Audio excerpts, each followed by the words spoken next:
Welcome student, पाई support YouTube channel में एक बार फिर से आपका स्वागत है। जैसा कि आप लोगों ने डिमांड किया था जल्दी से जल्दी हम लोगों का कोर्स कंप्लीट कराइए, तो मैं अपने तरह से पूरा कोशिश कर रहा हूँ। साथ ही साथ आप लोगों को भी थोड़ा हेल्प करना है। जैसे कि मैंने बोला था कि वीडियो को शेयर कीजिए अपने दोस्तों के साथ, तो अपने दोस्तों के साथ वीडियो को शेयर कीजिए। और आज से मैं आप लोगों को प्रैक्टिकल और थ्योरी साथ ही साथ कंप्लीट करवाते जाऊंगा। जैसे कि यहाँ से मैं आप लोगों को थ्योरी कराऊंगा और साथ ही साथ देखेंगे कि हमारा प्रैक्टिकल कैसे होता है। तो आज से जो वीडियो होने वाला है थोड़ा फास्ट होने वाला है। तो चलिए बढ़ते हैं आज के वीडियो की ओर। सबसे पहले जानते हैं, पिछले वीडियो में हम लोगों ने पढ़ा था वेरिएबल के बारे में और डाटा टाइप के बारे में, तो वहाँ हम लोगों ने डिक्लेरेशन को छोड़ दिया था। तो आज हम लोग पढ़ने वाले हैं सबसे पहले डिक्लेरेशन ऑफ वेरिएबल। वेरिएबल को डिक्लेयर कैसे करते हैं। डिक्लेयर करने के लिए सबसे पहले हम लोगों को डेटा टाइप लिखना होता है, उसके बाद वेरिएबल नेम, और यहाँ सेमीकोलन से इसको बंद कर दिया जाता है। एग्जांपल यहाँ से आप लोग देख सकते हैं इंट एन, जहाँ इंट हमारा डाटा टाइप है, जैसा कि हम लोगों ने पहले भी पढ़ा था इंट, डबल, फ्लोट, ये सब हमारा डाटा टाइप होते हैं। और एन जो कि वेरिएबल नेम होता है। वेरिएबल का नेम कैसे डिसाइड करते हैं इसके बारे में मैंने पढ़ा दिया है। उसके लिए अगर आप लोगों नए हैं तो जा कर के चैनल से देख सकते हैं। उसके बाद सेमीकोलन से यहाँ बंद कर देना है। उसी तरह एग्जांपल एक और देख सकते हैं, यहाँ इंट n1 n2 n3, यहाँ एक ही साथ 3 वेरिएबल को मैंने डिक्लेयर किया है। चलिए इसी को देख लेते हैं प्रोग्राम में हम लोगों को कैसे डिक्लेयर करना है। प्रोग्राम में डिक्लेयर करने के लिए सबसे पहले यहाँ इंक्लूड फाइल को लगाना होता है। इसके बारे में मैंने पहले ही बता दिया है कि इंक्लूड फाइल क्या होता है, ये iostream.h क्या होता है, ये सभी हेडर फाइल हैं और इसको हम लोग अपने प्रोग्राम में इंक्लूड करते हैं। तो चलिए सबसे पहले मैं यहाँ डिक्लेयर कर लेता हूँ। क्या था, इंट n1 था और कुछ इस तरह से था इंट n2 n3 और n4। जितना चाहे उतना हम लोग यहाँ से डिक्लेयर कर सकते हैं। इसको आगे हम लोग अपने प्रोग्राम में यूज कर सकते हैं। इस तरह से देख सकते हैं, यहाँ से डिक्लेयर कर सकते हैं। आइए बढ़ते हैं आगे। इनिशियलाइजेशन ऑफ वेरिएबल, वेरिएबल को कुछ इनिशियल वैल्यू भी दे सकते हैं। मान लीजिए मैंने अभी वहाँ प्रोग्राम लिखा था इंट एन और यहाँ उसको सेमीकोलन से बंद कर दिए थे यहाँ, लेकिन हम लोग इसको ऐसा भी लिख सकते हैं इंट एन इक्वल टू 10। इस बार क्या करेगा कि इंट जो यहाँ एन है हमारा वेरिएबल, इसमें ये पहले से ही 10 वैल्यू को मतलब उसमें डाल देगा, जिसके कारण अगर हम लोग प्रोग्राम में कहीं n का यूज करते हैं तो उसके जगह पे हम लोगों को 10 मिलेगा। इसका भी सिंटैक्स यहाँ से देख सकते हैं। सबसे पहले लिखना है डाटा टाइप, डाटा टाइप लिखने के बाद वेरिएबल नेम लिखना है। मैं एक बार फिर से बता दूं, जिन लोगों को प्रॉब्लम होती है वेरिएबल का नेम डिसाइड करने में, जैसे कि इसमें ब्लैंक स्पेस का यहाँ यूज नहीं किया जाता है, तो उसके लिए प्रीवियस वीडियो को जा कर के देख सकते हैं। उसके बाद इक्वल टू और यहाँ से वैल्यू दे करके इसको सेमीकोलन से बंद कर देना है। एग्जाम्पल यहाँ एक और देख सकते हैं इंट n1, यहाँ मैंने सिर्फ इसको इनिशियलाइज करके छोड़ दिया। देखिए इसमें मैंने कोई भी वैल्यू नहीं डाला है, फिर भी इसको यहाँ ऐसे यूज कर सकते हैं। उसके बाद n2 में मैंने डाला 5, उसके बाद n3 में हमने डाला 15। आइए इसको प्रोग्राम में लिख लेते हैं। यहाँ मैंने n3 में डाला 5 और यहाँ n4 में मैंने डाला 15। n1 में भी कुछ डाल देता हूँ 5 इक्वल्स टू 17 और यहाँ से मैं अपने प्रोग्राम को सेव कर लेता हूँ। सेव करने के बजाय ये वैसे तो इसको हम लोगों ने कहीं सी आउट नहीं करा है। सी आउट क्या होता है इसके बारे में मैंने पहले ही बता दिया था कि सी आउट के जरिए हम लोग प्रोग्राम को मीन्स डिस्प्ले कराते हैं, जो भी हम लोगों को डिस्प्ले कराना होता है। तो चलिए देखते हैं COUT। और यहाँ अगर हम लोग कुछ लिखते हैं, मान लीजिए मैंने लिखा यहाँ अपना नाम और यहाँ से मैंने इसको अगर क्लोज कर दिया, उसके बाद अगर हम प्रोग्राम को रन करते हैं सिर्फ मेरा नेम आउटपुट होगा। आप लोग यहाँ देख सकते हैं, यहाँ देखिए मेरा नाम प्रिंट हो चुका है। लेकिन हम लोगों को प्रिंट क्या कराना है, यहाँ से n3 का वैल्यू प्रिंट कराना है और n4 का या फिर n1 का। तो आइए इसके लिए भी प्रोग्राम लिख लेते हैं। यहाँ मैंने सी आउट कराया n1, उसके बाद फिर मैंने आउट कराया n3। N2 यहाँ मैंने नहीं प्रिंट कराया, चलिए इसको भी प्रिंट करा के देख लेते हैं। N2 में कुछ गार्बेज वैल्यू होगा, क्योंकि मैंने N2 के जगह पे 0 भी नहीं दिया है, तो इसलिए उसमें कुछ अलग ही वैल्यू देखने को मिलेगा। चलिए उसको भी देख ही लेते हैं। यहाँ से मैंने N2 को प्रिंट कराया, उसके बाद N3 प्रिंट कराया, उसके बाद N4। जब इस प्रोग्राम को रन करेंगे तो क्या होगा, सबसे पहले हमारा N1, सबसे पहले तो यहाँ देखिए सी आउट होगा आशीष प्रिंट हो जाने के बाद फिर नेक्स्ट लाइन में आएगा, और नेक्स्ट लाइन में यहाँ उसको दिखेगा N1 का वैल्यू क्या है यहाँ से 17, तो उसके बाद होगा 17 प्रिंट। और साथ ही साथ देखिएगा, ध्यान रखिएगा, यहाँ स्पेस वो प्रिंट नहीं करेगा, मीन्स ये सभी नंबर को मिला करके प्रिंट करने वाला है। सबसे पहले 17 प्रिंट करेगा, उसके बाद N2 में कुछ वैल्यू नहीं है तो देखते हैं वहाँ क्या प्रिंट होता है। वैसे गार्बेज वैल्यू प्रिंट होगा, मतलब कुछ भी कहा नहीं जा सकता उसके जगह पे क्या प्रिंट होगा। उसके बाद N3 में हमारा 5 है तो 5 प्रिंट होगा, उसके बाद N4 में है 15 तो 15 प्रिंट होगा। इसको मैं सेव कर लेता हूँ और यहाँ से रन करता हूँ। तो देख सकते हैं सबसे पहले आशीष प्रिंट हुआ, यहाँ देख सकते हैं आशीष। उसके बाद N1 का वैल्यू 17 प्रिंट हुआ। उसके बाद देख सकते हैं यहाँ से 19 प्रिंट हुआ है, 19 जो कि बोले थे अभी मैंने गार्बेज वैल्यू प्रिंट करेगा, तो यहाँ से लेकर यहाँ तक देखिए ये सिर्फ N1 में था। मतलब N1 में अगर हम कुछ N2 में अगर N2 में हम कुछ सेव नहीं किए तो वहाँ कुछ भी प्रिंट किया जा सकता है, तो इस बात का आपको ध्यान रखना है। तो देखिए N1 में गार्बेज वैल्यू था क्योंकि N2 में गार्बेज वैल्यू था क्योंकि मैंने इसमें कुछ भी सेव नहीं किया था, तो यहाँ से गार्बेज वैल्यू प्रिंट हुआ। उसके बाद यहाँ से N3 का वैल्यू देख सकते हैं 5 है तो 5 प्रिंट किया। उसके बाद N4 में 15 है तो 15 प्रिंट हो चुका है। इसी तरह यहाँ हम लोग स्पेस भी दे सकते हैं। मैंने स्केप सीक्वेंस का इसलिए बताया था, तो यहाँ से हम लोग स्केप सीक्वेंस का यूज करते हैं। N1 के बाद यहाँ जब हम लोगों ने आशीष को प्रिंट कराया तो उसके बाद हम लोग यहाँ यूज करेंगे L। इससे होगा क्या, नेक्स्ट लाइन में हमारा प्रिंट होगा। और फिर यहाँ जब N1 प्रिंट हो जाएगा उस टाइम भी हम लोग एक नया लाइन को क्रिएट करेंगे। इसके बारे में भी मैंने पहले पढ़ा चुका है, तो उसको जा कर के वहाँ से देख सकते हैं एंड L। और यहाँ से मैं N2 के बाद में भी लाइन को एंड करूँगा, और यहाँ फिर N3 को जब प्रिंट कर लूँगा उसके बाद, और यहाँ हमारा प्रोग्राम कंप्लीट हो चुका है। तो इसको मैं फिर से रन कर रहा हूँ। इस बार क्या होगा कि सब न्यू लाइन में प्रिंट होगा, ठीक है। तो चलिए इसको प्रिंट कर लेते हैं। देख सकते हैं सबसे पहले यहाँ से आशीष प्रिंट हो चुका है पहला लाइन। उसके बाद यहाँ से 17 प्रिंट हो चुका है N1 का वैल्यू।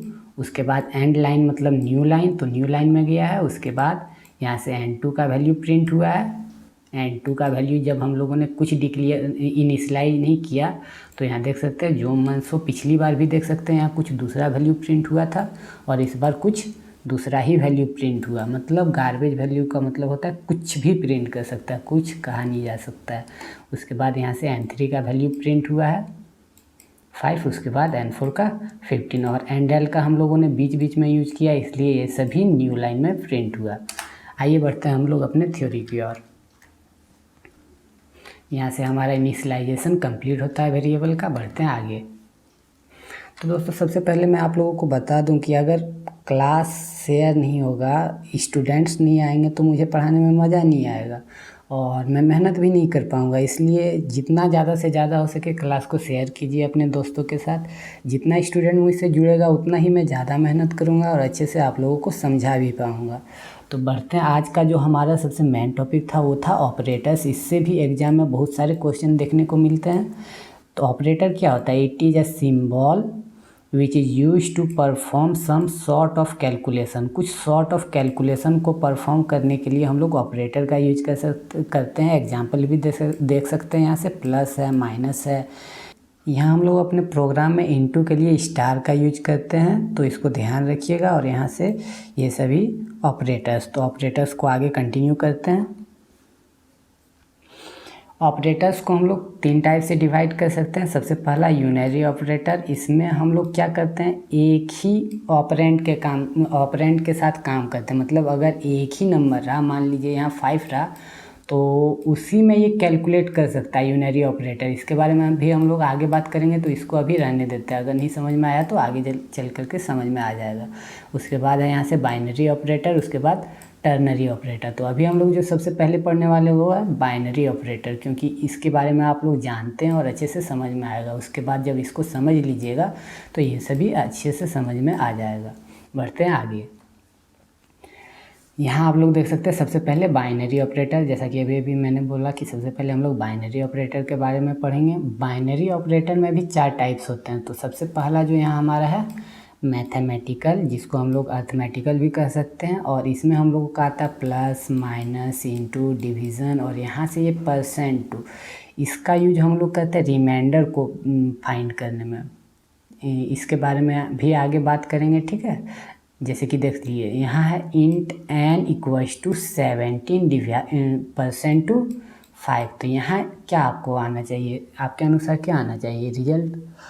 ऐसे तो 3 आना चाहिए डिवाइड करने से, लेकिन यहाँ हमको रिमाइंडर, इसका %2 का मतलब होता है रिमाइंडर। यहाँ से रिमाइंडर शो करता है, इसलिए जब 17 को 5 से डिवाइड करेंगे, 17 को जब हम लोग 5 से डिवाइड करेंगे तो हमारा यहाँ 3 हो जाएगा और यहाँ 15 और रिमाइंडर बचेगा 2। तो यहाँ जो हमारा आउटपुट होगा वो 2 होगा। और साथ ही साथ जब यहाँ इस स्लैश का यूज करेंगे डिवीज़न के लिए, तो उस टाइम हमारा आउटपुट कितना आएगा, कोएटिएंट आएगा। कोएटिएंट यहाँ से 3 वाला। तो इसको भी हम लोग अपने प्रोग्राम में यूज करके देख लेते हैं। Int n equals to 17/5। चलिए देख लेते हैं। यहाँ से इंट कर लेते हैं, यही n1, इसको मैं इरेज कर देता हूँ। चलिए मैं इसको यहाँ से ख़त्म कर दे रहा हूँ। इस बार क्या करेंगे, इंट 17% टू 5, और इस बार यहाँ सी आउट करा देंगे। किसको? सबसे पहले मैं लाइन को बदल रहा हूँ यहाँ से, एंड एल है न्यू लाइन के लिए, जैसा कि मैंने पीछे भी बता चुका है। और यहाँ से मैं n1 को प्रिंट कर रहा हूँ। चलिए देखते हैं क्या आता है आउटपुट। देख सकते हैं यहाँ जो हमारा है रिमाइंडर 2 प्रिंट हो चुका है। इस बार यहाँ मैं %2 को हटा करके स्लैश का यूज कर रहा हूँ। प्रोग्राम को सेव किया और यहाँ से मैंने रन किया। इस बार कुछ एरर शो कर रहा है, देखते हैं क्या है error. Day is not recognised. इसको मैं फिर से, शायद मैंने प्रोग्राम को सेव नहीं किया। इस बार मैं रन कर रहा हूँ तो देखिए यहाँ से हो गया, हमारा कोएटिएंट 3 आ चुका है। इस स्लैश का मतलब होता है कोएटिएंट और वहाँ %2 का मतलब होता है रिमाइंडर। ठीक है, अच्छे से क्लियर हो गया होगा। चलिए बढ़ते हैं फिर से अपने थ्योरी की ओर। यहाँ हमारा सेकंड में जो आता है वो होता है रिलेशनल ऑपरेटर। रिलेशनल ऑपरेटर ये सभी एग्जाम में कुछ ना कुछ एक देखने को आपको मिल ही जाएगा। ऐसा दे दिया रहेगा और बोलेगा ये कौन सा ऑपरेटर है, तो इसको आप लोगों को बताना है कि ये रिलेशनल ऑपरेटर है। ठीक है, तो इसको ध्यान में रखिएगा। इसका यूज होता है कंपैरिजन के लिए, इसका मतलब होता है नॉट इक्वल टू। यहाँ ध्यान रखिएगा, मैथ में हम लोग इस साइन को कुछ ऐसे यूज करते हैं और इस साइन को कुछ ऐसे यूज करते हैं,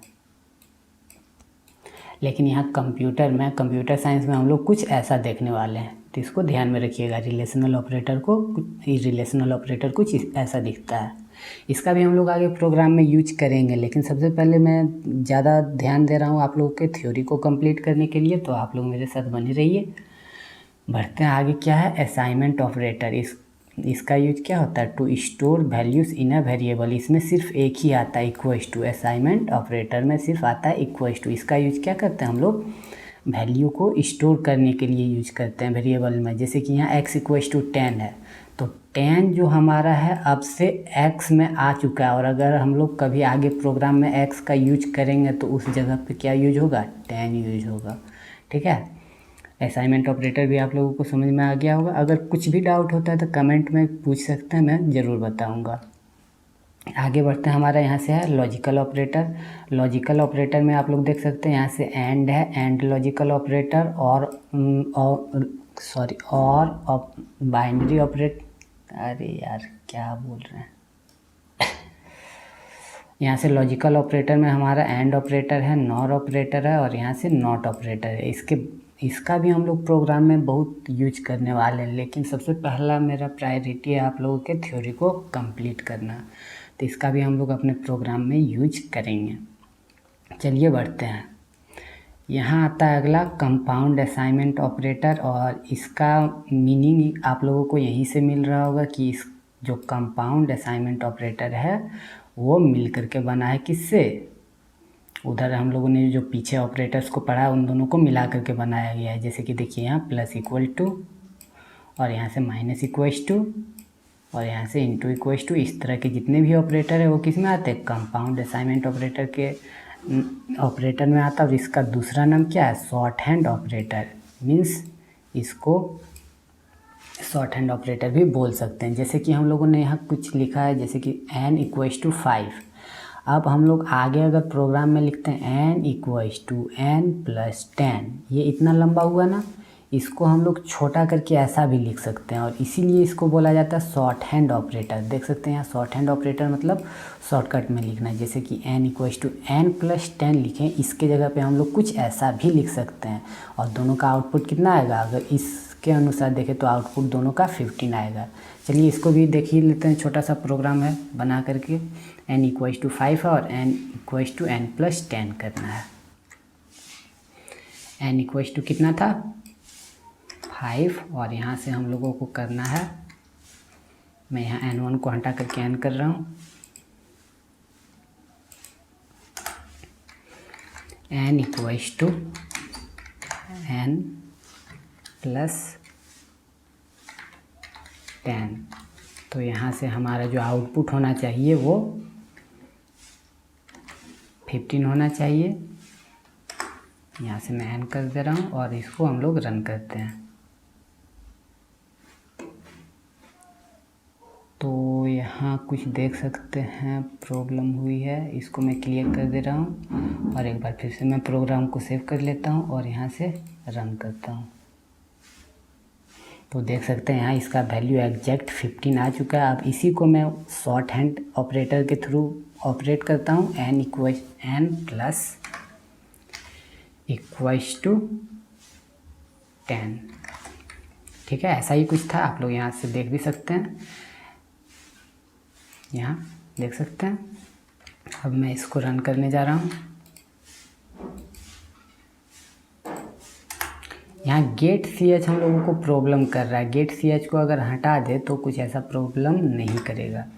अगेन एंड अगेन हम लोगों को गेट ch ही प्रॉब्लम कर रहा था, लेकिन आप लोगों को एग्जाम में लिखना है गेट ch। गेट ch हमारे प्रोग्राम को रोक करके रखता है, जैसे कि यहाँ रोक करके रखा था और हम लोगों ने फिर से प्रोग्राम को रन किया था, इसलिए ऐसा कुछ यहाँ प्रॉब्लम हुआ था। अब ऐसा प्रॉब्लम कभी नहीं होगा। चलिए देखते हैं इसको रन करके, और यहाँ से आप लोग देख सकते हैं 15। और आप लोगों ने पीछे ध्यान दिया होगा, जब मैं पहले सी आउट कराता था तो ये जो कर्सर था ये यहीं पॉइंट करता रह जाता था, मीन्स प्रोग्राम में लटका रह जाता था, और अगेन हम लोग प्रोग्राम को रन करते थे जिसके कारण प्रॉब्लम आती थी। लेकिन इस बार क्या हुआ, यहाँ 15 प्रिंट करके और ये बाहर निकल चुका है। इस बार हम लोग फिर से प्रोग्राम को रन कर सकते हैं, अब प्रॉब्लम नहीं करेगा।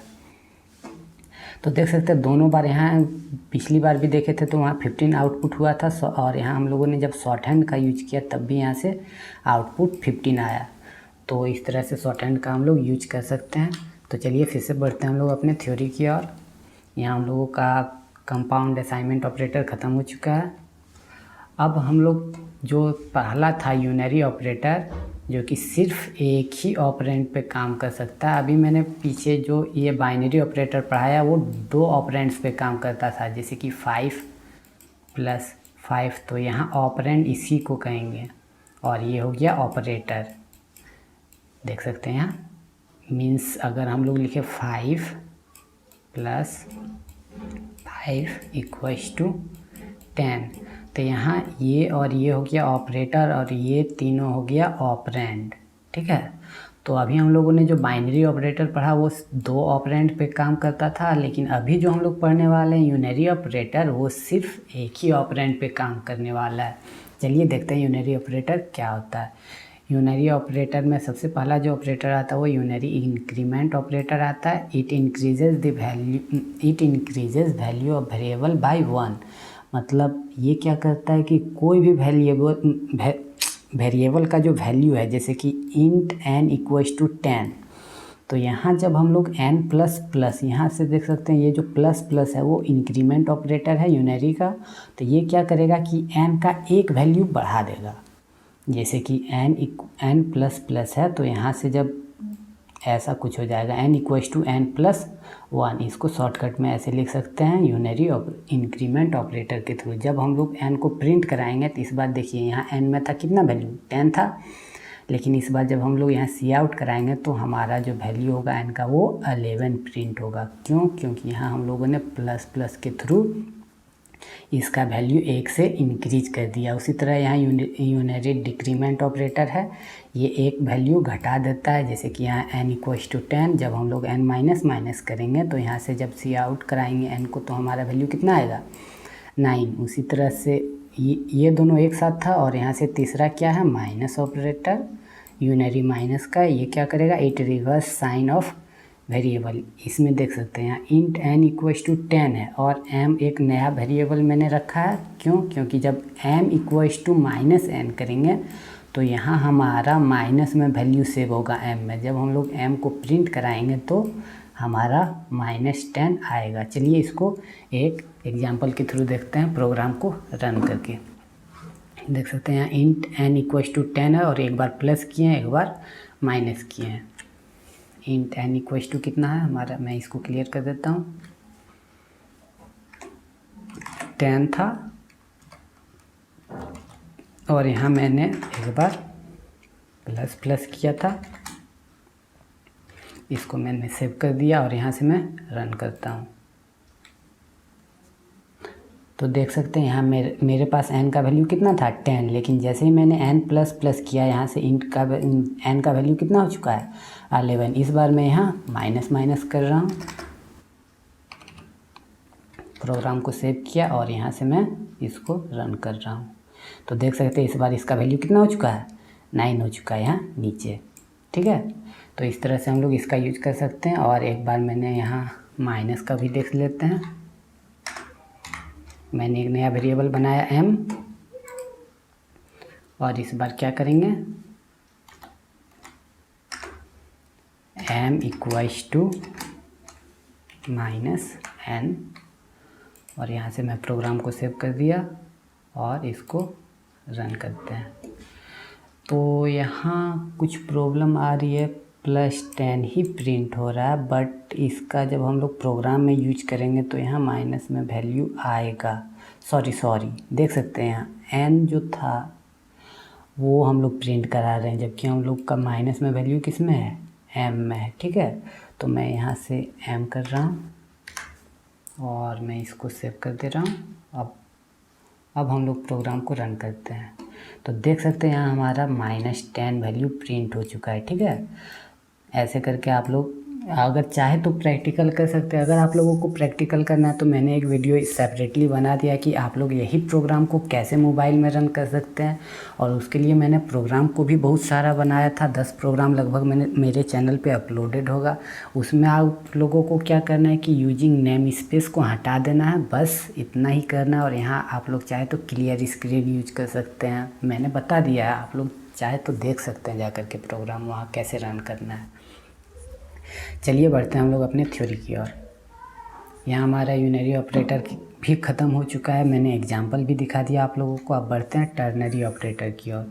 टर्नरी ऑपरेटर में क्या होता है कि एक कंडीशन होता है। मान लीजिए सबसे पहले देख लेते हैं इसका theory. It represented by question mark and colon. यहाँ से आप लोग देख सकते हैं इसको रिप्रेजेंट किससे करते हैं क्वेश्चन मार्क एंड कॉलन से। और इट वर्क्स विथ 3 ऑपरेंड। जैसा कि मैंने पिछले बताया था यूनरी ऑपरेटर में क्या होता है, एक ऑपरेंड पे लाइक 5 है तो उसको क्या कर देता है, एक तो 4 कर देता है या तो 6 कर देता, मतलब एक ही ऑपरेंड के साथ काम किया यूनरी ऑपरेटर। और उसके बाद बाइनरी ऑपरेटर में क्या किया, 2 ऑपरेटर्स पे काम किया। 5 प्लस अगर 6 लिखे तो यहाँ 11 ऐसा प्रिंट करता था, वहाँ 2 ऑपरेंड का ज़रूरत पड़ा था। इस बार क्या हुआ, टर्नरी ऑपरेटर में हमारा 3 ऑपरेंड होगा। जैसे कि सबसे पहले यहाँ होगा कंडीशन, उसके बाद एक्सप्रेशन 1, एक्सप्रेशन 2। अगर कंडीशन ट्रू होता है तो एक्सप्रेशन 1 एग्जीक्यूट होगा, अगर ये फॉल्स होता है तो एक्सप्रेशन 2 एग्जीक्यूट होगा। चलिए बढ़ते हैं आगे। एक एग्जांपल देख सकते हैं यहाँ से, इंट a = 10 है, b = 20 है और यहाँ c है। तो अगर हम लोग ऐसा कुछ लिखें, c = ब्रैकेट में a > b और यहाँ से क्वेश्चन मार्क और a:b, तो इस तरह हमारा आउटपुट क्या आएगा, 20। इसमें होता क्या है, चलिए एक एक करके डिटेल में समझते हैं। सबसे पहले a में यहाँ हमारा 10 वैल्यू आ जाएगा और b में हमारा 20 वैल्यू आ जाएगा। अब ये टर्नरी ऑपरेटर क्या करेगा, यहाँ पूछेगा क्या a b से बड़ा है। इस ऑपरेटर का मतलब यही ना होता है, ग्रेटर देन। तो क्या a b से बड़ा है, तो यहाँ आप लोग देख सकते हैं 10, क्या 10 20 से बड़ा है, नहीं है, ठीक है। तो अगर सही रहता तो यहाँ हमारा a प्रिंट होता, c मतलब c में आ जाता a का वैल्यू, और अगर फॉल्स रहता तो यहाँ से b वैल्यू आ जाता c में। तो यहाँ हम लोग को साफ दिख रहा है ये क्या है, फॉल्स है। फॉल्स है क्योंकि 10 20 से बड़ा नहीं है, इसलिए यहाँ c में कौन सा वैल्यू आ जाएगा, b का वैल्यू आ जाएगा, और b में कितना है 20। तो इस तरह से c में आ गया 20, और जब हम लोग c को c आउट कराएंगे तो हमारा जो रिजल्ट होगा वो क्या होगा, 20 होगा। चलिए इसको प्रोग्राम में देखते हैं। यहाँ से a कर लेते हैं, इसको a में डाल दिए 10, b में डाल दिए 20, और यहाँ से c को ऐसा ही हम लोग इनिशलाइज कर देते हैं। और यहाँ से मैं वो ऑपरेटर, टर्नरी ऑपरेटर को लिखने जा रहा हूँ, c = ब्रैकेट में हम लोग लिखेंगे a > b, और यहाँ से क्वेश्चन मार्क, और उसके आगे क्या लिखेंगे, a:, b, और यहाँ से हम लोग इसको कर देंगे क्लोज। और यहाँ हम लोग क्या आउट कराएंगे, c आउट में c का वैल्यू ही प्रिंट कराना है ना। तो इस बार हम लोग के अनुसार यहाँ से b का वैल्यू यानी कि 20 आना चाहिए c में, और हम लोग यहाँ देखिए c को प्रिंट करा रहे हैं, जबकि यहाँ देखिए c में कुछ भी नहीं है। इस तरह से c में किसका वैल्यू आना चाहिए, 20। चलिए देख लेते हैं क्या होता है। इसको मैंने सेव किया और यहाँ से रन किया, तो आप लोग देख सकते हैं यहाँ से 20 आ चुका है वैल्यू। इसी तरह से मान लीजिए मैं यहाँ लिख रहा हूँ 50, इस बार क्या हुआ 500 लिख दिए, तो इस बार क्या हुआ, a b से बड़ा है, इस बार ट्रू हो गया। इस बार यहाँ c में आएगा a का वैल्यू और प्रिंट कराएगा क्या, c को। तो c में कितना वैल्यू आना चाहिए, फिर 500 आना चाहिए। क्यों, क्योंकि इस बार यहाँ से कंडीशन ट्रू हो जाएगा, और ट्रू हो जाने के कारण ये पहला एक्सप्रेशन इसमें सेव हो जाएगा, ठीक है। तो पहला एक्सप्रेशन में क्या है, a है, तो a का वैल्यू c में आ जाएगा, और c में फिर 500 आ जाएगा, और यहाँ से हम लोग c को जब प्रिंट कराएंगे तो 500 प्रिंट होना चाहिए। चलिए इसको भी रन करके देख लेते हैं। जब इसको रन किए तो यहाँ आप लोग देख सकते हैं 500 हमारा आ चुका है। तो स्टूडेंट्स आज के लिए बस इतना ही। अगर आपको वीडियो पसंद आ रहा है तो वीडियो को लाइक कीजिए और अपने दोस्तों के साथ ज़रूर शेयर कीजिएगा। अगर आप लोग मतलब ज़्यादा जुड़ते हैं मेरे चैनल से तो हमको भी मज़ा आता है पढ़ाने में, और आप लोगों के लिए नोट्स भी मैं बहुत ही मेहनत करके बनाता हूँ। मेरा भी एग्ज़ाम है, तो आप लोग देखिएगा, शेयर कीजिए, ठीक है। मिलता है अगले वीडियो में, तब तक के लिए धन्यवाद।